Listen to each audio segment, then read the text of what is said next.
नमस्कार दोस्तों, स्वागत है आपका। वीडियो में हम बात करेंगे फंडामेंटल एनालिसिस क्या होते हैं, कहाँ हम किसी भी कंपनी के फंडामेंटल एनालिसिस चेक कर सकते हैं और ये किस तरह से हेल्पफुल है।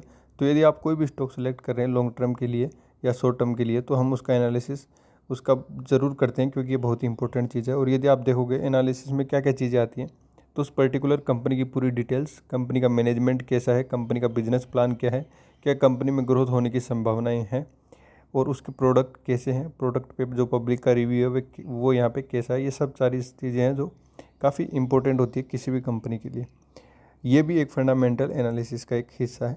और नॉर्मली ये सारी डिटेल हम कंपनी की वेबसाइट से, और यदि हम जैसे प्रोडक्ट जानते हैं तो हम खुद ही उसका रिव्यू कर सकते हैं। ये सारी चीज़ें सबसे इम्पोर्टेंट चीज़ होती है। उसके बाद जो दूसरा आता है वो आता है कि हम यहाँ पे डाटा देखते हैं कि कंपनी कैसी है, मार्केट कैप उसका क्या है, प्राइस टू अर्निंग रेशियो क्या है, बुक वैल्यू, डिविडेंड कितना देती है company, return on equity, return on capital employment, face value क्या है, इंट्रिंसिक वैल्यू क्या है, आरओए, रिटर्न ऑन एसेट, ये सब डाटा हम देखते हैं। उसके बाद जो सबसे इम्पोर्टेंट चीज़ आती है वो आती है कि पीयर कंपैरिजन की, अपने जो कंपैरिजन की जितनी भी कंपनी है उसमें कंपनी की रेटिंग क्या है, क्या उसके जो लेवल की है, उसके जो क्षेत्र की जितनी भी कंपनियां उनमें वो कंपनी टॉप में है या नंबर 2 में है, या किस लेवल पे उसका कंपटीशन है। वो भी चीज़ें काफ़ी इंपॉर्टेंट है। उसके बाद आती है बैलेंस शीट। तो बैलेंस शीट सबसे इम्पोर्टेंट है। उसमें पता लगता है कि कंपनी की सेल्स कितनी हो रही है कई सालों से, कितने खर्चे हैं, अदर इनकम का सोर्स क्या है, नेट प्रॉफिट कितना है।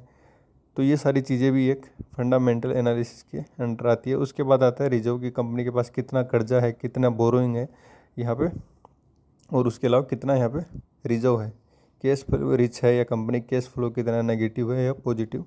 तो ये सारी चीज़ें भी यहाँ पे। और उसके बाद आता है रेशियो, तो डेब्ट days, inventory days, cash conversion cycle, ये सारी चीज़ें भी फंडामेंटल एनालिसिस में। और प्रमोटर और एफ की डी आई की कितनी होल्डिंग है, तो ये सब चीज़ें यहाँ पे इंक्लूड होती है। इन सब चीज़ों पे यदि आपको लगता है कि कंपनी अच्छा कर रही है, कंपटीटर कंपनी के जो है उनकी तुलना में कंपनी अच्छा कर रही है, कंपनी के प्लान्स अच्छे हैं, ग्रोथ अच्छी है, आने वाले टाइम में कंपनी का फ्यूचर है, तो हम उस स्टॉक को यहाँ पे कंसिडर करते हैं फॉर शॉर्ट टर्म और लॉन्ग टर्म। तो काफ़ी इंपॉर्टेंट ये चीज़ है। और यदि आपको किसी भी कंपनी का फंडामेंटल एनालिसिस करना है तो आपको यहाँ पे स्क्रीनर.इन पे भी कर सकते हो, टिकर फिनोलॉजी की वेबसाइट है उस पर भी आप यूज़ कर सकते हो, और भी बहुत सारी वेबसाइट्स हैं उनका भी आप यहाँ पे यूज़ ले सकते हो। तो आई होप वीडियो आपको पसंद आया होगा। Keep supporting.